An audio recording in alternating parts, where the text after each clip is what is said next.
నమస్తే. ప్రస్తుతం మనం హైదరాబాద్లోని నిమ్స్ హాస్పిటల్ ముందు కూడా ఉన్నాం.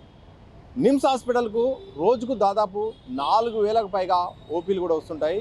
వేలాది మంది కూడా ఇక్కడ వైద్యం కోసం ఇక్కడ వస్తుంటారు. ఇక్కడ ప్రధానంగా ప్రముఖ డాక్టర్లు ఉండడంతో మేజర్ సర్జరీలు కూడా చేసుకోవడానికి పేద మధ్యతరగతి వాళ్ళు అందరూ కూడా ఎక్కువగా ప్రిఫర్ చేస్తారు. ప్రభుత్వ సహాయం కూడా అందుండడంతో ఎక్కువగా కూడా ఈ హాస్పిటల్ రావడానికి కూడా మొత్తం గ్రామీణ ప్రాంతాల్లో కూడా ఎక్కువగా నెలల పాటు ఉండడానికి కూడా ఈ హాస్పిటల్ కూడా వస్తారు. అయితే ఒక అంశం ప్రధానంగా నిమ్స్ హాస్పిటల్లోని మెడికల్ షాపులకు సంబంధించిన అంశం అయితే మాత్రం ఈ మధ్యకాలంలో ప్రధానంగా వార్తల్లో నిలుస్తుంది. రీసెంట్గా ఒక ఆర్టీఐ ద్వారా అయితే మాత్రం ఒక సంచలన విషయం బయటకు వచ్చింది. షాప్ నెంబర్ 1, షాప్ నెంబర్ 4 అనే మెడికల్ షాపులు అయితే మాత్రం ఏకంగా నెలకు ప్రభుత్వానికి ₹1 కోటి అద్దె చెల్లిస్తున్నాయట.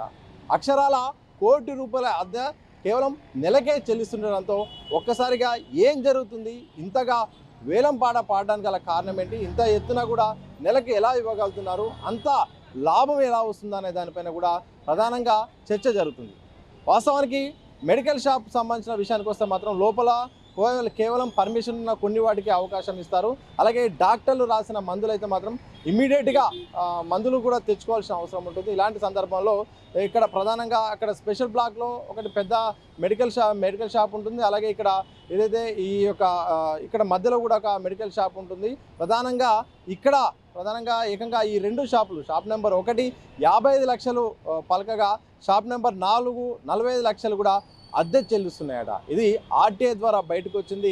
సాధారణంగా ఈ యొక్క డ్రగ్గిస్ట్ అండ్ కెమిస్ట్ వాళ్ళ యొక్క లెక్కల ప్రకారం అయితే మాత్రం సాధారణంగా 20% ఎంత ప్రముఖ బ్రాండ్ అయినా ఏదైనా మాత్రం 20% కంటే ఎక్కువ కూడా డిస్కౌంట్ ఇచ్చినా కానీ లాభం ఉండదు. 20%తో ఇచ్చినా కానీ అంతగా పెద్దగా ఉండని పరిస్థితుల్లో ఎలా ఇంత అద్దె చెల్లిస్తున్నారనేది ఇక్కడ ఆశ్చర్యకరమైన విషయం.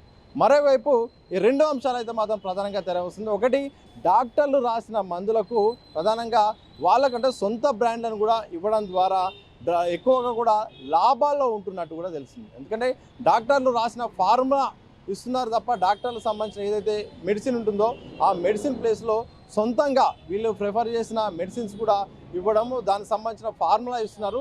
అతి తక్కువకు ఎవరైతే బయట నుండి ఈ మెడికల్ షాప్లకు వస్తుందో ఆ యొక్క మెడిసిన్స్ను తిరిగి ఇస్తున్నట్టయితే మాత్రం తెలిసింది. అందులో భాగంగా అధిక లాభాలు రావడం. మరోవైపు ఇక్కడ లోపల అంటే డాక్టర్లు రాసిన మందులు ఈ మెడికల్ షాపులోనే ఎక్కువగా దొరుకుతుండడం కూడా ఆల్టర్నేట్ లేకుండా కూడా రోగులకు లేకుండా పోయింది. ఎందుకంటే నిమ్స్ ఎదురుగా చాలా ప్రముఖమైన మెడికల్ షాపులు ఉంటాయి, చాలా 10ల కొద్దిలో మొత్తం కూడా ఫేమస్ మెడికల్ షాపులు ఉంటాయి. కానీ డాక్టర్ రాసిన మెడిసిన్ లోపలే అందుబాటులో కరెక్ట్గా ఉండడంతో ఎక్కువగా కూడా లోపల తీసుకోవాల్సి వస్తుంది. మరొక కారణం ఏంటంటే మాత్రం అత్యవసరంగా తీసుకోవాల్సిన పరిస్థితి, ఇమీడియట్గా తీసుకోవాల్సిన పరిస్థితిలో అందుబాటులో ఉన్న మెడికల్ షాపులు కావడంతో ఇక్కడ తీసుకోవాల్సిన పరిస్థితి వస్తుంది.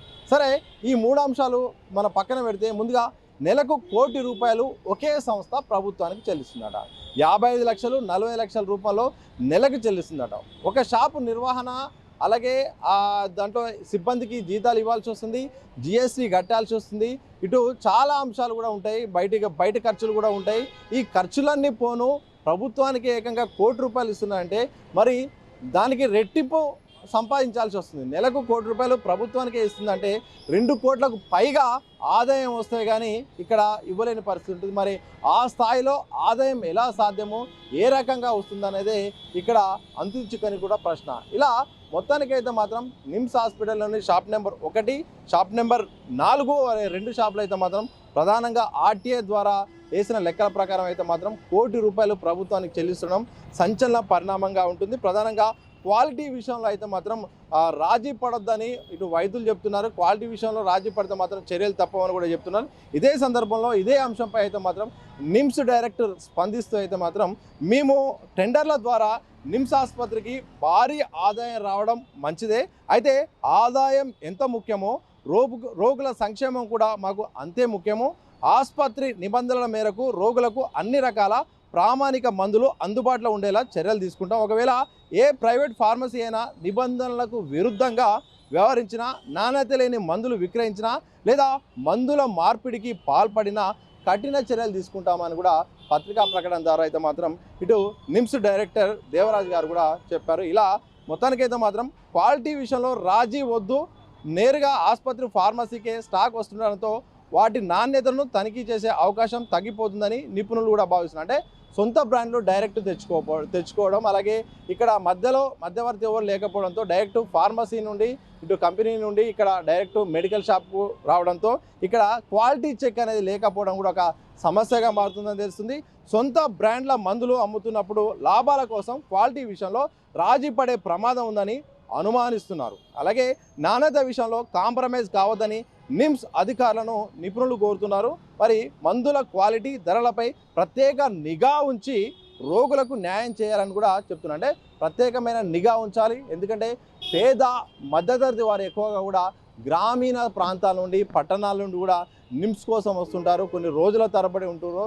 ఇలాంటి సందర్భంలో క్వాలిటీ విషయంలో తేడా జరిగినా, ఇలాగే ధరల విషయంలో అధికంగా వసూలు చేసినా కానీ చాలా నష్టం జరుగుతుంది. ఆ విషయంలో మాత్రం నిపుణులు అయితే మాత్రం ప్రధానంగా యాజమాన్యానికి చెప్తున్నారు, ఎప్పటికప్పుడు పర్యవేక్షణ ఉండాలి, ఎప్పటికప్పుడు కూడా ధరల విషయంలో మాత్రం నియంత్రణ కూడా ఉండాలని కూడా చెప్తున్నారు.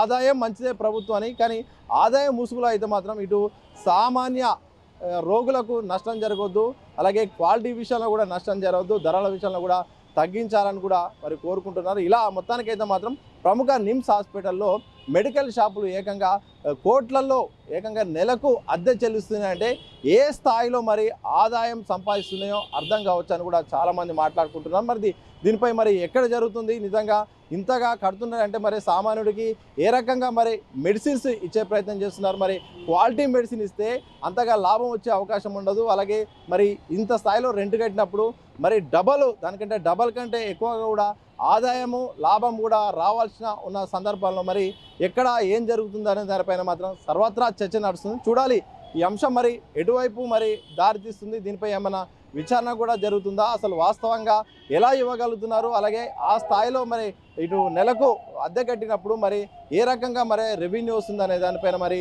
ఏమైనా విచారణ జరుగుతుందా లేదా అనేది మాత్రం ఇక నిమ్స్ యాజమాన్యం కానీ ప్రభుత్వం తీసుకునే చర్యలను బట్టి ఆధారపడి ఉంటుంది.